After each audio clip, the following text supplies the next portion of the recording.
how's it going?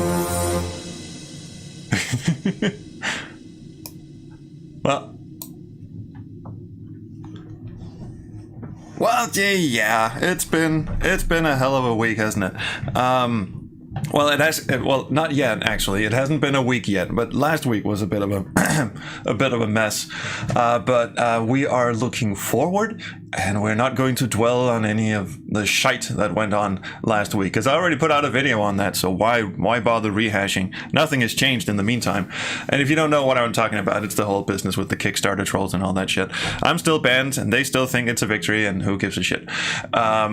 I did, however, get an email from Chris Pope, who said that you know, thanks for everything you've done, and he wanted to have like a chat with me about what to do going forward. So I imagine either he's going to tell me to stop talking about it, or something else is going to happen. We were supposed to meet up this weekend, and didn't quite manage to get anything done in time, or figure out when to talk. So I'm still kind of in the dark about that, but for my money, at least at this point, I feel it's a dead horse. There's nothing more I can do. I can't post to any Kickstarter pages at all, and you know, so there's not really much I can do. So anyway, so we're not going to talk about that. We are, however, check this out. Where's my white stuff? There. Boom. So I've figured out how to get pictures back in the Chaos Brigade.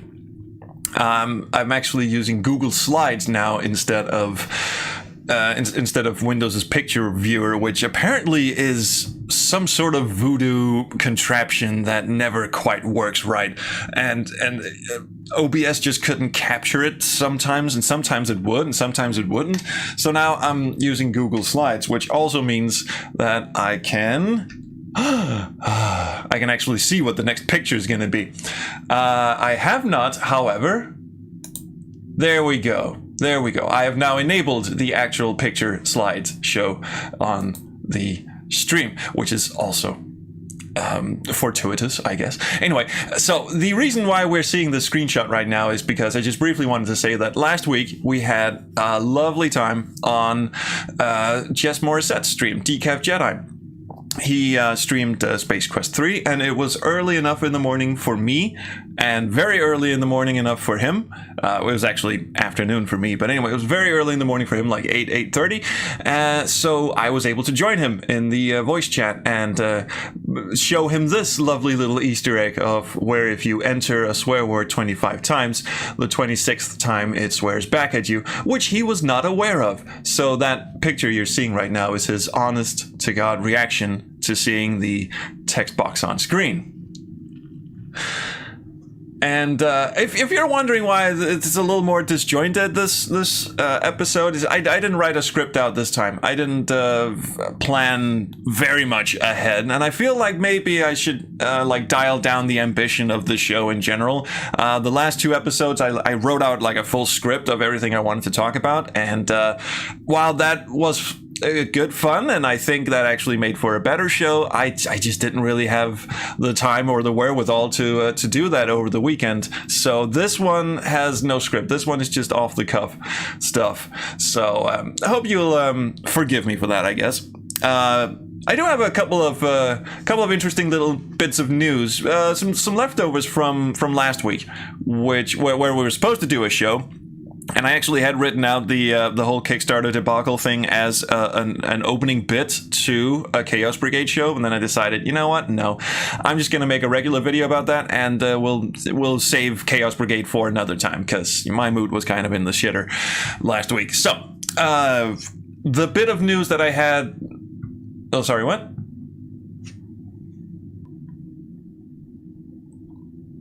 Yeah, that. Oh, hang on.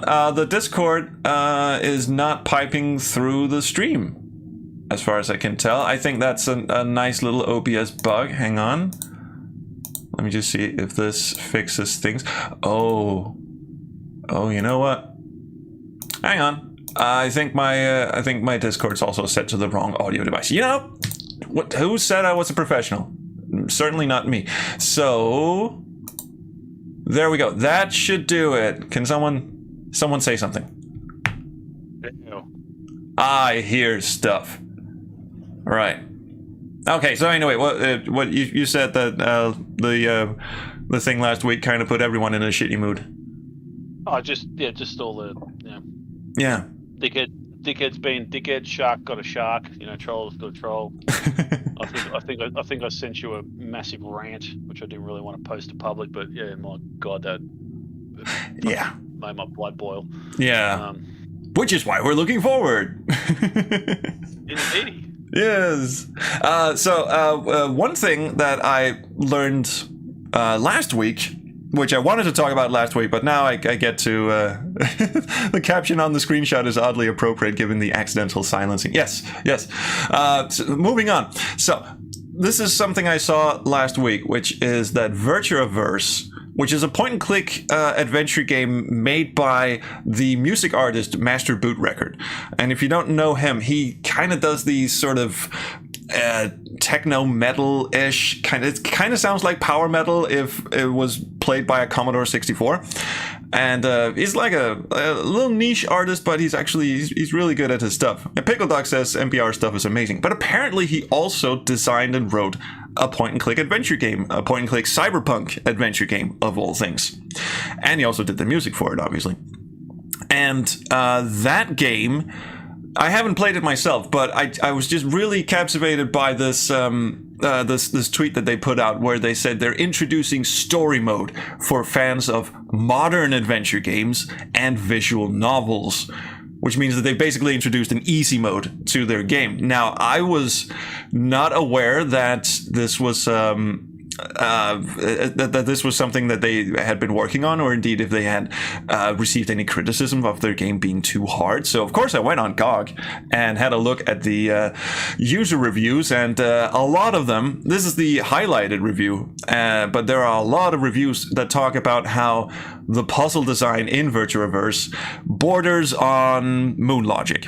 And there's a lot of backtracking, and there's a lot of disconnect from the actual story. And the hard line from Virtua Verse, the developers, the hard line there is that they wanted to bring back the flavor of old school point and click adventure gaming. And so there's kind of this passive aggressive tone to their not so much the kind of the announcement as well, but in the actual GOG listing, it also says something about like how old school point and click adventure games, someone who doesn't like the difficulty of old school point and click adventure games. And this one kind of has a passive aggressive tone as well, like for fans of modern adventure games and visual novels, like stuff where you don't actually have to do anything. But I mean, there's a difference between designing a difficult game and doing crap puzzles.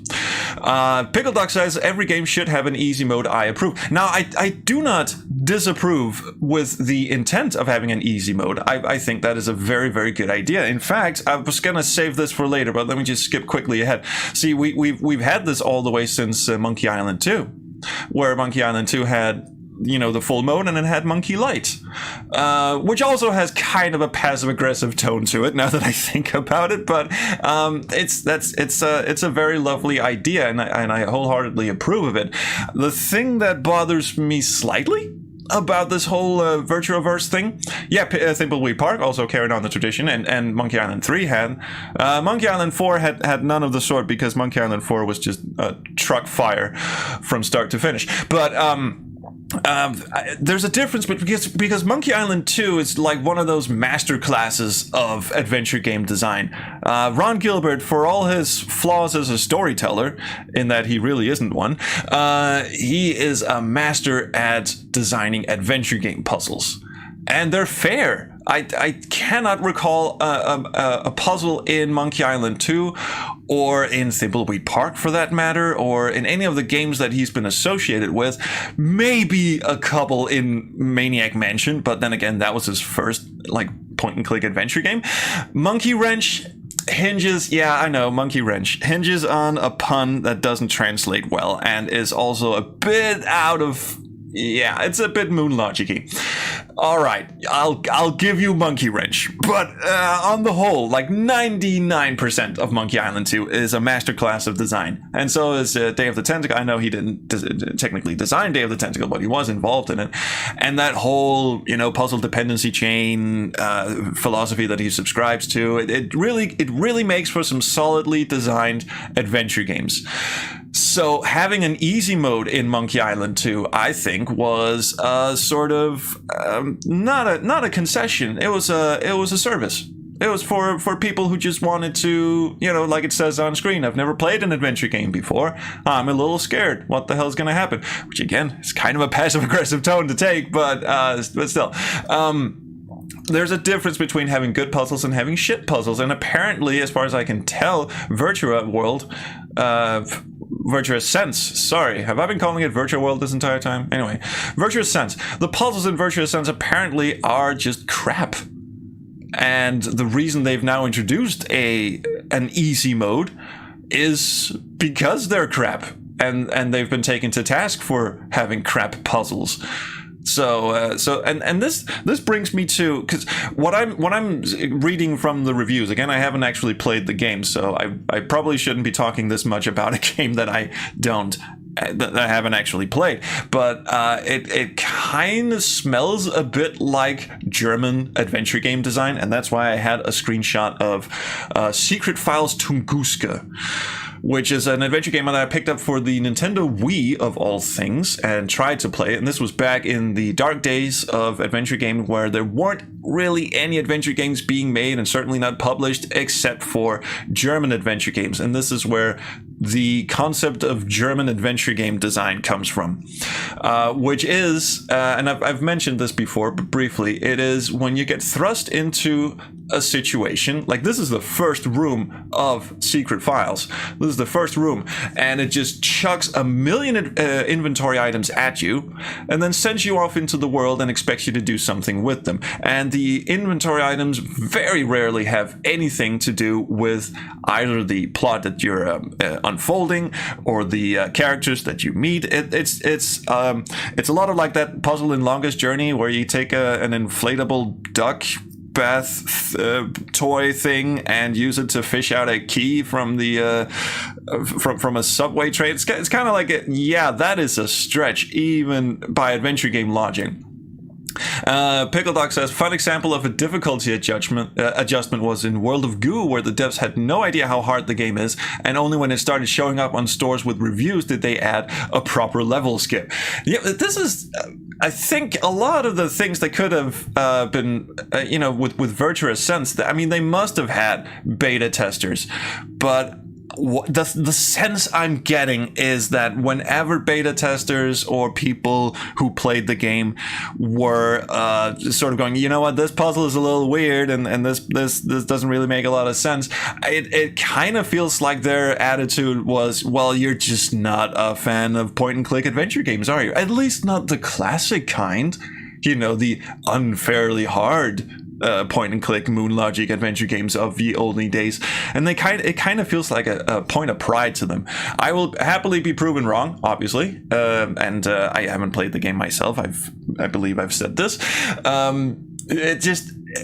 This feels like a concession. This feels like okay, the store reviews are kind of getting our game down. So, but anyway, just to point out, I had a look this morning, and the review scores on Steam and GOG for VirtuaVerse are in the 90s. Like, it's a very positively reviewed game, and that's mostly because of the visuals and the music. Some people dig the story, some find it pretty cliche, but universally, pretty much universally anyway, all the reviews that I read are like, the puzzles are shit. so this feels like a concession. All right, moving on. Our good friend Jay Tholen was a little taken aback 4 days ago, as you can see. I took the screenshot today, but I saw this 4 days ago. Apparently, PUBG Mobile issued a new skin. Apparently, this is a thing they do with modern day gambling type games like PUBG. Apparently, there's like you play the game and then you get to throw on a new skin, which is apparently awesome for some reason. And one of them was called the Hypnospace Diva. And Jay was like, hang on, I've heard that name before. I happen to design a game called Hypnospace Outlaw. And people in his replies were like, Hypnospace, did you like come up with that name yourself? Or is that because, you know, you basically just took two words and mashed them together? But he was like, no, I came up with that. I didn't go so far as trademarking it. At least I don't think he did. But it's like, yeah, this is a bit on the nose. And also the color scheme of this new, you know, like gold, purple, and this whole sort of 90s throwback thing. If you don't know, Hypnospace Outlaw is basically a game played in a 90s web browser where you have to go on various GeoCities look-alike websites and flag inappropriate content. It's a lot of fun. Brilliant game. Yeah, it's great, and Jay has a great sense of humor about it. But obviously, he was a little taken aback that someone at PUBG Mobile would sort of steal his name, more or less. So a lot of publications kind of jumped on it, and you know, NME, the gamer, PC gamer, kind of went, yeah, this does look a little suspect, doesn't it? So probably because of the media attention it was getting, PUBG actually got back to him and said, oh, no, we didn't mean to do that. Actually, in Chinese, the skin translates to Golden Diva, but our localization team thought Golden Diva was kind of a shit name, so we changed it to Hypnospace Diva.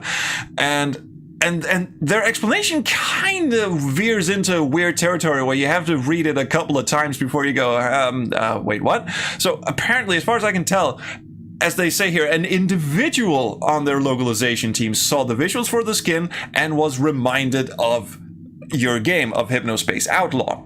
So he changed, so that person, whoever that was, him, her, whatever, changed the name of the character to Hypnospace Diva because it reminded them of Hypnospace Outlaw. And then the people responsible for approving these localizations did not know what the hell Hypnospace Outlaw was, so they just went, okay, sure, that sounds fine. Hypnospace, what a great name. You're so clever, Dingleberry McToogiak, or whatever his name was. So this went through a whole approval process, and now they were announcing that there's a new skin called the Hypnospace Diva, and Jay was like, really? From a company of that size, so one person on the team knew what the hell Hypnospace Outlaw was and thought the color scheme kind of matches, and he was, and that person was like the only person on the whole team, including the entire localization team. I called bullshit on this, and I called even more bullshit on the opening volley, which is, as soon as we saw your tweet, we began looking into how the news came. No, you didn't. You saw, yeah, and nobody in the entire company thought to Google Hypnospace either. No. This is damage control, right? Like, they saw the PC Gamer article and went, oh shit, because of course PC Gamer was like, guys, honestly, what kind of shit are you trying to pull here? Whatever the outcome of this is, well, they're changing the name of the character and the skin, obviously, and they apologize to Jay, and Jay is not a vindictive person, so he's like, okay, fine, cool, let's not talk about this again.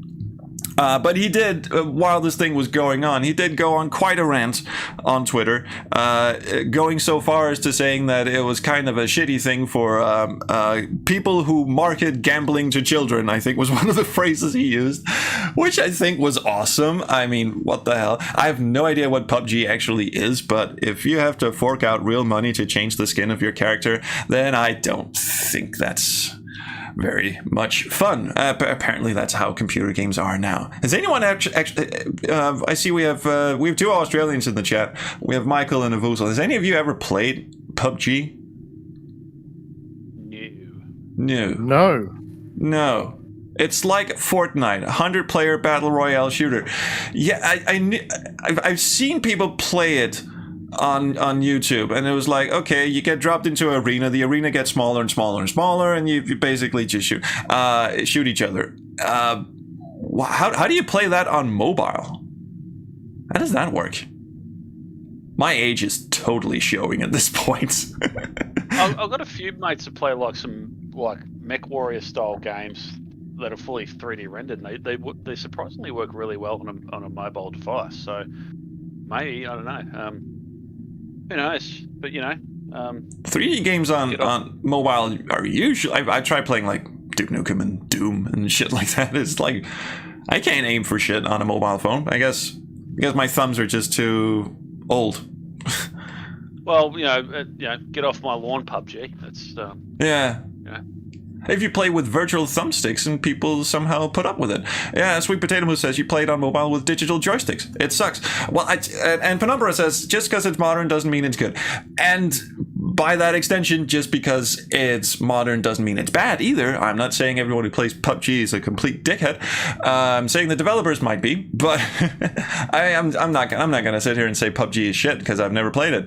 I used to play Quake death matches, and if we wanted a new skin, well, we just sort of downloaded one, and it was free, and that's okay. Well, that's because there was more of an open source community. Like, that's why Duke Nukem 3D and has lasted so long, was because of the community. I think these guys are just flicking ideas out there to just say that Simpsons episode when Malibu Stacy has a new hat and all the kids go berserk. Yeah, it's exactly like that. But yes, I'm old too. Yay! I miss those days. You miss the Malibu Stacy days. I do too. Quake skins and stuff. Yeah. Okay, so a different thing that happened is that the Phantasmagoria Fan Game was recently updated. I showed you this earlier, but now there's new content, and I am going to play it for you. I'm just gonna move all my shit out of the way here and change over to desktop. Yay! And we're gonna have a look at the Phantasmagoria 2 fan game, which also serves as sort of a trailer for who's in the next guest on the Conversations with Curtis podcast is going to be. And also there was some stuff I missed in the previous playthrough. Apparently you can go over and have a look at this bookshelf, so I thought I'd take another look at it.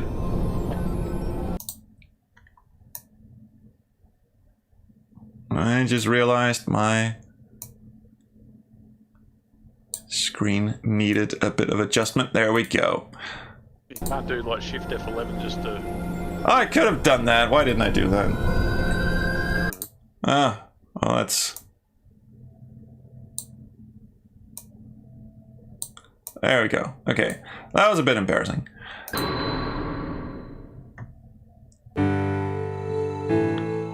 Good morning, Curtis.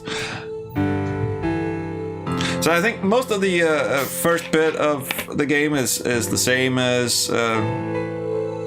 but it's once we get to the office, apparently we can phone up the next guest on the podcast on the phone.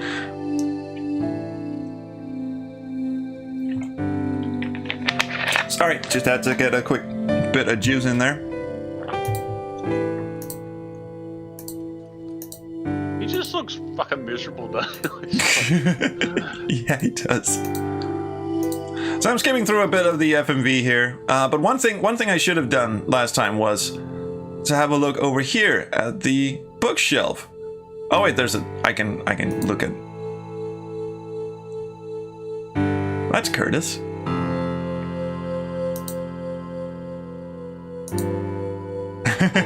Oh, these are ew, Diet Coke, boo.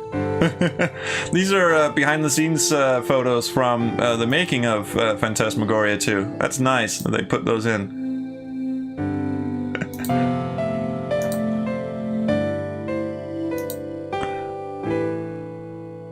Oh, that is lovely. That was very cute. Are there any other hotspots I'm missing? No, I think that was it. Alright, so let's go and do stuff.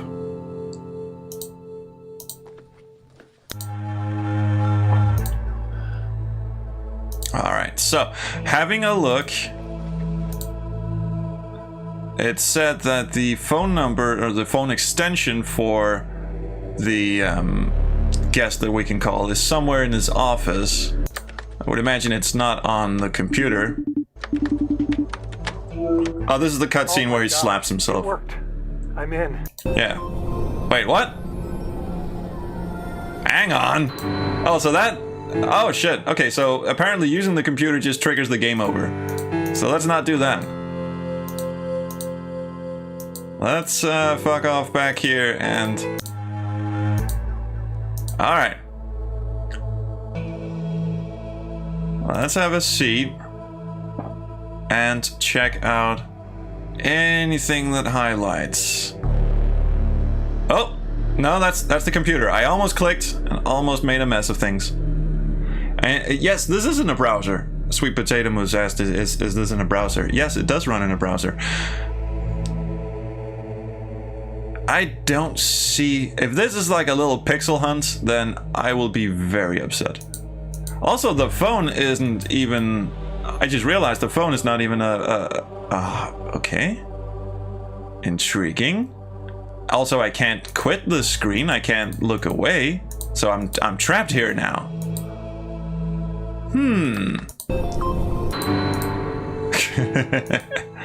Maybe I'm playing like a wrong version of this? Control F5. Control F5. Yeah, reload it.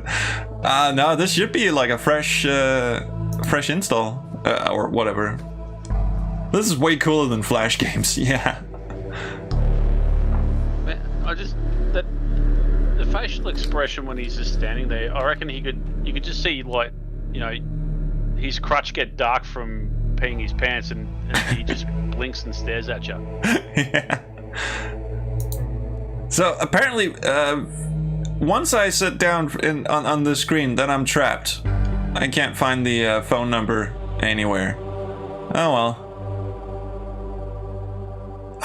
I guess maybe this is not the right version or something. Oh well.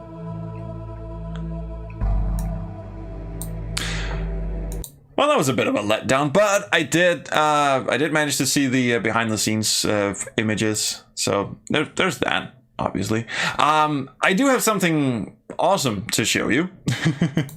Not to say this isn't awesome. Of course it is. Oh, Daniel Albu says refresh the cache of the browser. Oh, so yeah. Oh, we have the developer here. So. Let's do that. Let's, like you said, do a Control F5 and refresh the whole thing. It did reload, so I was under the assumption that it had reloaded the whole game. I guess maybe not. Let's go back to the desktop. Have a look.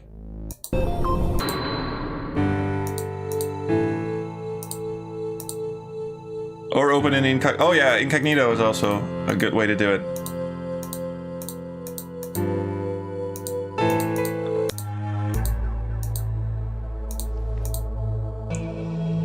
Oh, the phone is an item now. Now we can do it. Yeah, here we go. Chapter 4 guest 0731. 0731.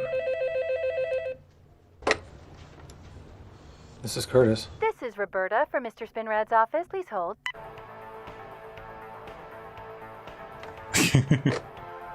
Phantasmagoria 2 composer Gary Spinrad is on the line. Go ahead, Mr. Spinrad. Curtis, it's Gary. Hey, did Stetler reach out to you? Weird, right? Well, it looks like I'm going to be his next guest, or your next guest, or whatever. It's so damn confusing. Anyway, July 31st, mark your calendar, see you then, or him then, whatever. Later. Oh, by the way, there's only room for rage!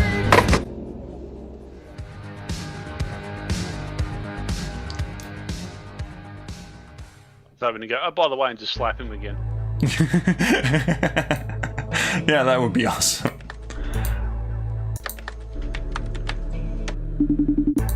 Oh, so that just replaced the... okay. Well. So, if anyone didn't see the reference to the ending tune from Phantasmagoria 2, which is... people seem to like it, so I won't say anything. But it's a really overwrought, kind of mid-90s industrial song with some really operatic vocals that are... I always thought they were really weird, but people seem to like it, so I shouldn't say anything. Anyway, Gary Spinrad apparently is the new guest on Conversations with Curtis, and there is a URL for that thing somewhere. But anyway, you can follow him on twitter.com/convoscurtis. And of course, Daniel Albu, who is in the chat right now, bug testing this thing for me, is over at twitter.com/DanielAlbu, ALBU. Thanks so much for checking in, Daniel. I almost gave up on it. Gary wrote it, composed it, and sang it. Yeah, and honestly, I think it's so weird that he would go with like power metal vocals in an industrial song. But okay, fine.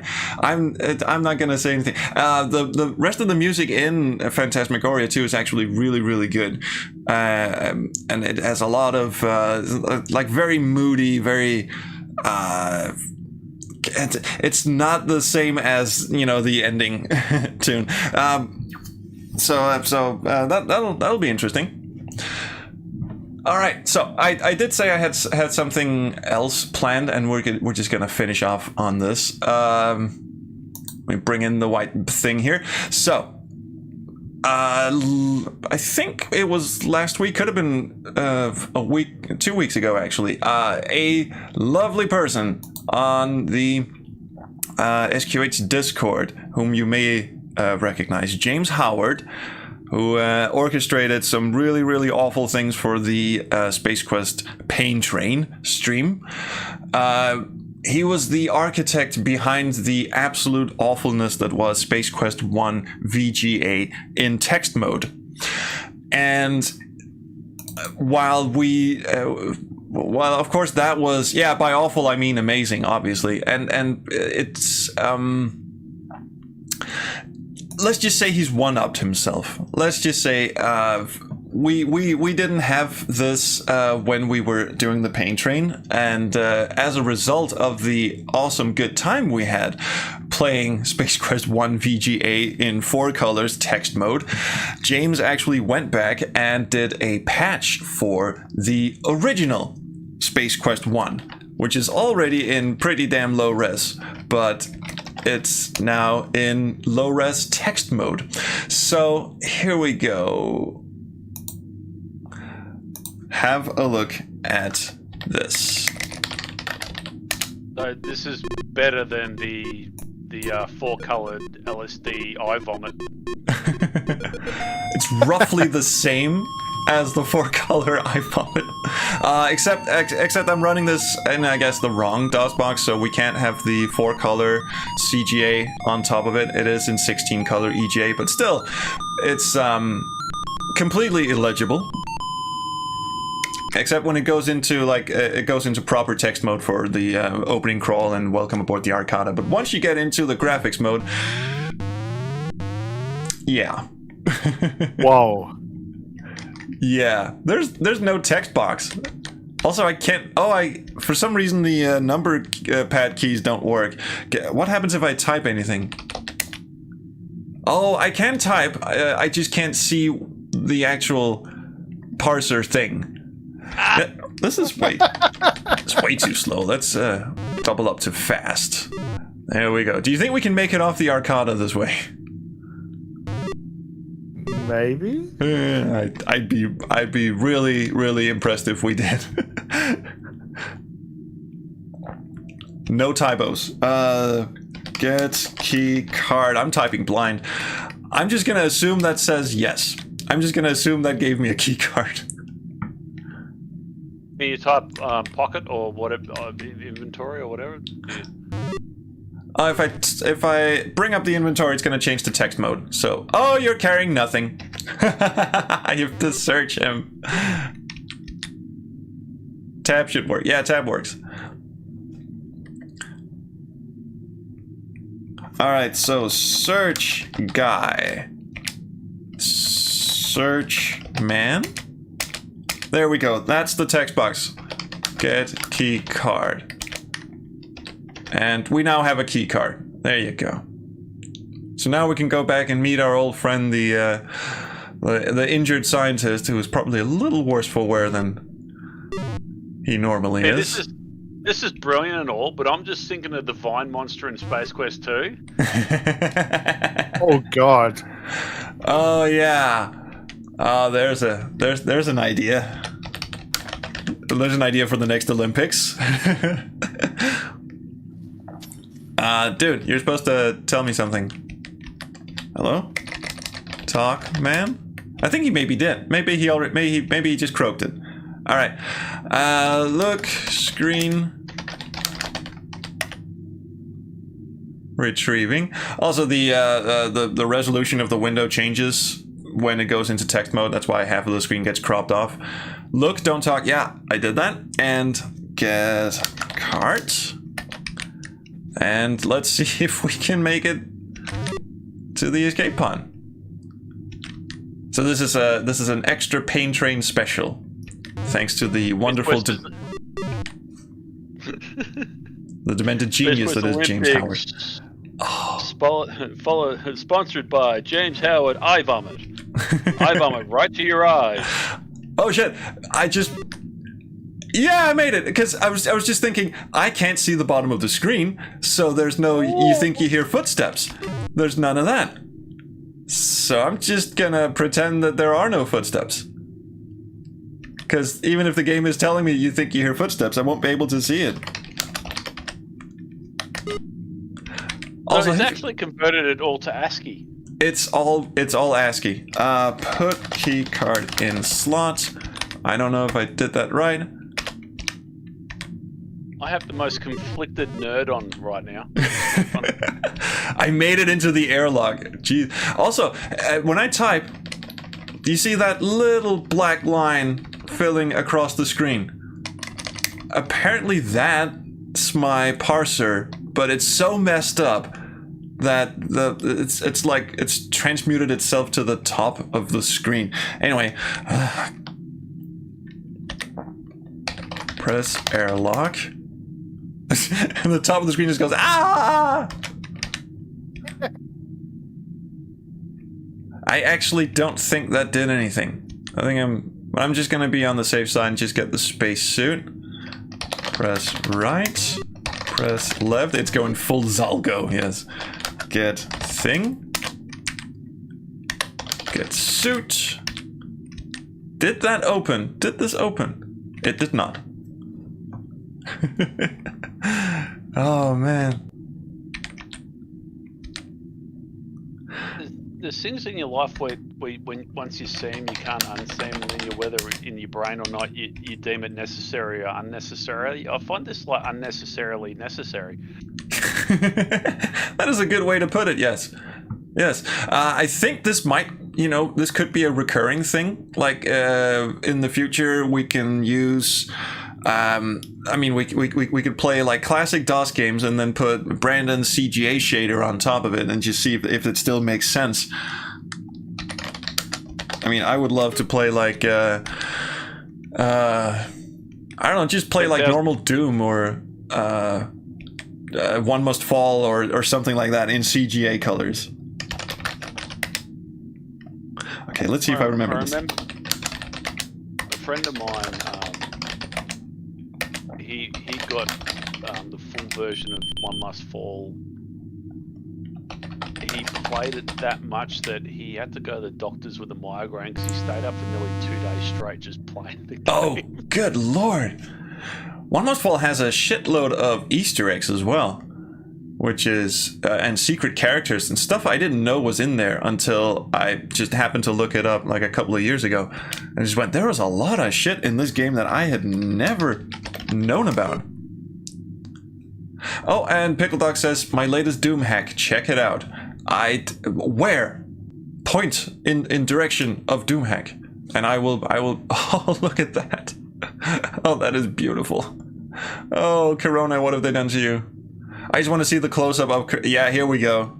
That is a nice oval-shaped planet. I think we would have tried the King's Quest thing, but yeah, I think savings are high risk at this point. Yeah. Right. So that is indeed the pain train. How do you quit this thing? I'm just gonna type in quit.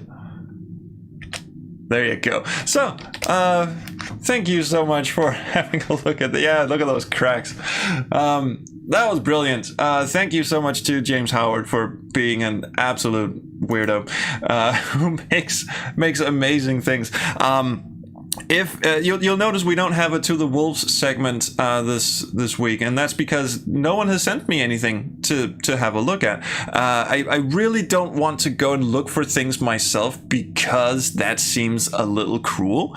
I like that it's just unsolicited stuff that gets sent to me that we take a look at, because then it kind of feels like, okay, then we don't have to, we can say our honest opinions because they wanted us to look at it. Whereas if I go and actually look for things, it could potentially be seen as a little cruel. But no one has sent me anything in recent memory, so please, if you have a demo or a game or a Kickstarter or anything you want us to take a look at for 10 minutes and comment on, please send me a link at contact@spacequesthistorian.com or just tweet me at SQHistorian, and we will be absolutely honest and fair. That is my vow to you, and we will play it for a maximum of 10 minutes, or if it's a Kickstarter pitch or whatever, we'll have a look at it for 10 minutes and just talk about how good it is.